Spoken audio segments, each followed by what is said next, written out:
We welcome to the show the 5 Reasons Sports Network's Ethan Skolnick and Florida Hockey Now's George Richards. We're here discussing the critical offseason for both the Panthers and Heat. George, we're going to start with you.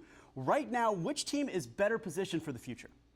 Between the Heat and the Panthers, I think it's probably the Panthers. Just, you know, I first of all, I cover them, so no offense to Ethan yeah, here. Exactly. But, you know, the Florida Panthers are very deep. They've got a lot of talented players. They've got Sasha Barkov. They've got Jonathan Huberdeau. They've got a lot of good veterans, and they've got some young talent in the pipeline. I agree with all of that, and the answer is still the Heat. And the reason it's still the Heat is track record. I appreciate what Bill Zito did this past season, putting together that team, but Pat Riley has done this over and over and over a quarter century. To me, the answer is the Heat in this town until proven otherwise. Let's talk about some of these assets. We talked about Sasha Barkov for the Panthers, Jimmy Butler for the Heat, extension opportunities for both of them this summer. Who's more important to lock up long term? Well, I think actually it's probably Barkov because of age, but Jimmy is going to get an extension, and there's no question about it. They're going to offer him the max extension, and he is going to take it, and look, he's going to have a say in the direction that they go going forward. Yeah, I agree. Sasha Barkov, I mean, he's the captain. He's 25 years old. He's just now hitting his stride. I mean, he's in his he just finished his 8th season, won the Selke Award as one of the top defensive forwards in the NHL. He's going to be all NHL this season as a center. As much as I love Jimmy Buckets, and I think that the Miami Heat definitely need to do that, Sasha Barkov is for sure going to sign that extension. Which team has a better season next year? Wow, that one's tough.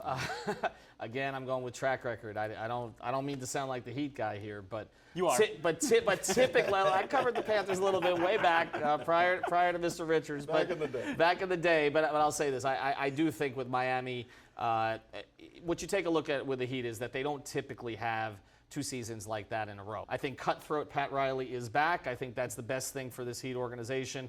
And I do think that they're going to make moves to be competitive right now. And also, look, Eastern Conference to me is still wide open. What do you think for the Panthers? Yeah, I think the Panthers are going to be fine. I think the Panthers are going to be competing for a playoff spot, as they should be.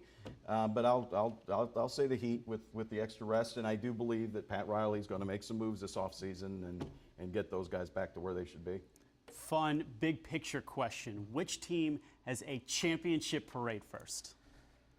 You're going to make me do this again? Yep. I mean, look, I don't know. I've been waiting for that parade through the Sawgrass Mills Mall here for the past 15 years, and that one hasn't happened, hasn't gone past the Nordstrom rack. So until I see it, I don't believe it. I have seen 3 parades on Biscayne, what is it called? It's Dwayne Wade Boulevard now. So I have seen 3 of those. I do think it's a little bit faster. I think it would be interesting to bring a Dolphins person into this conversation because I actually think of the 3, they may be the best position, but we'll go off the board for that one. Well, listen, get your spot in front of the Marshals because it'd be when we're talking about the Heat or the Panthers, I think the Panthers are closest right now. They've got, again, all the pieces. Panthers, again, have a great core. I think Bill Zito's got something up his sleeve. Ethan, George, wait right here. We're bringing you back later in the show. Appreciate the insight.